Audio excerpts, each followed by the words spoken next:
पूर्व मुख्यमंत्री ओम प्रकाश चौटाला जेल से रिहा होते ही अब राजनीति में सक्रिय हो गए हैं। आज ओपी चौटाला दिल्ली में चौधरी देवीलाल की समाधि पर पहुंचे। चुनाव लड़ने के सवाल पर उन्होंने कहा कि इसका फैसला चुनाव आयोग करेगा। ओम प्रकाश चौटाला हमारे साथ बात करने के लिए मौजूद हैं। देवीलाल की समाधि स्थल पर पहुंचे थे पुष्पांजलि अर्पित करने। सर, बहुत दिनों के बाद मौका मिला देवीलाल जी की समाधि पे आने का, क्या महसूस कर रहे हैं और क्या दोबारा से राजनीति में सक्रिय हो रहे हैं आप? मैं राजनीति में निष्क्रिय कब हुआ था? मैं तो निरंतर राजनीति में सक्रिय हूँ और जब तक राजनीति में सक्रिय रहूँगा तब तक चौधरी देवीलाल के स्वप्न साकार नहीं होंगे। सर, कहा जा रहा है कि मुख्य भूमिका निभाएंगे आप, रोल मेकर के रूप में होंगे, क्योंकि चुनाव लड़ने पे काफ़ी सवाल उठाए जा रहे हैं कि अभी आप शायद चुनाव नहीं लड़ सकते।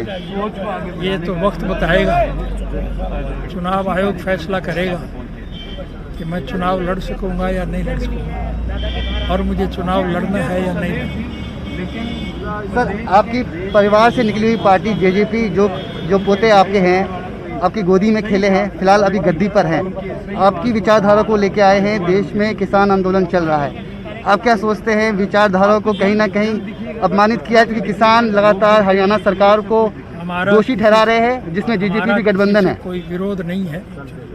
हम भारतवर्ष के हर नागरिक को साथ लेकर के चलना चाहेंगे ताकि राष्ट्र का भविष्य उज्जवल बन सके। जो निकाय चुनाव होने वाले हैं, अभी पंचायत चुनाव है, उपचुनाव है, क्या लगता है भूमिका निभाएंगे? क्योंकि एलनाबाद आप ही की सीट है। हम चाहे पंचायत के चुनाव हो, चाहे पंचायत समिति के हों, चाहे जिला परिषद के हों, चाहे असेंबली के हों, चाहे लोकसभा के हों, हम पार्टी के सिंबल पर चुनाव लड़ेंगे। एक आखिरी सवाल ओपी सर, काफ़ी लंबा समय आपने काटा, जो आप पे आरोप लगाए गए, आप उनको कैसे देखते हैं? क्या अभी भी आपको लगता है कि सब कुछ निराधार था, गलत हुआ? अब प्रत्यक्ष में प्रमाण की जरूरत नहीं है। अगर वो ठीक होते तो मुझे जेल में रिहा नहीं करना था। अब मैं आपके सामने खड़ा हूँ।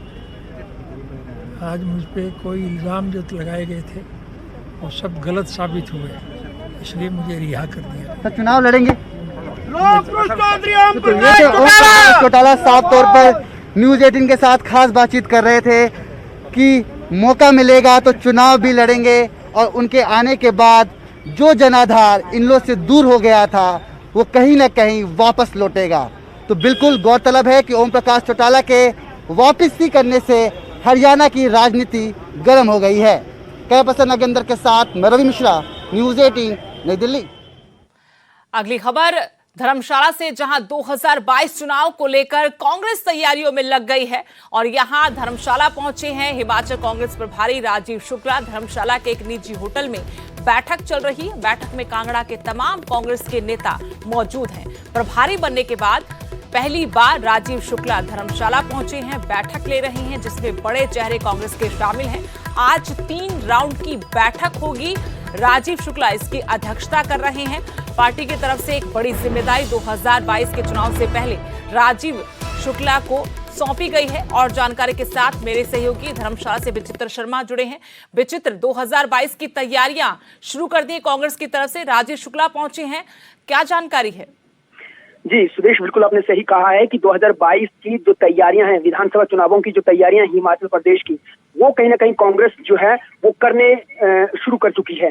और हाँ, बड़ी बात हम ये कह सकते हैं कि उससे पहले जो सेमीफाइनल होने जा रहा है हिमाचल प्रदेश में, जिस तरह से अभी 3 उपचुनाव होने हैं, मंडी संसदीय क्षेत्र का होना है, यहाँ फतेहपुर का होना है, वहाँ पे जो कोटखाई का होना है, तो वहां पर ये जो चुनाव होने हैं उसको मद्देनजर रखते हुए जो है अब कांग्रेस जो वो पीछे नहीं हटना चाहती है और वो तमाम चीजें जो इस टेन्योर में हुई है, जयराम सरकार के कार्यकाल के दौरान हुई है, उनको सबको मुद्दा बनाकर जो है अब इस तरह की वो बैठकें करने लगी हैं। और खास तौर पर यह है कि कांग्रेस के जो नेता जो अलग अलग मंचों पर एकजुट नहीं नजर आते हैं, उनको एकजुट करने के लिए विशेष तौर पर जो सियासी राजधानी है हिमाचल प्रदेश की कांगड़ा और खासतौर पर धर्मशाला, यहाँ एक निजी होटल में जो है वो ठहरे हुए हैं और ये बड़े स्तर की बैठक कही जा सकती है। 3 राउंड की बैठक होने जा रही है। सुबह से बैठक जो है वो चल रही है, 2 राउंड हो चुके हैं और शाम को जो है वो तीसरा राउंड होने वाला है। जी शुक्रिया विचित्र तमाम जानकारी के लिए। तो 2022 चुनाव को लेकर कांग्रेस में हलचलें तेज हो गई हैं। कांग्रेस प्रभारी राजीव शुक्ला धर्मशाला पहुंचे हैं। नेटवर्क के 18 फेडरल बैंक संजीवनी वैन देश भर में कोरोना प्रभावित जिलों का दौरा कर रही है। वैक्सीन के बारे में लोगों को जानकारी दी जा रही है।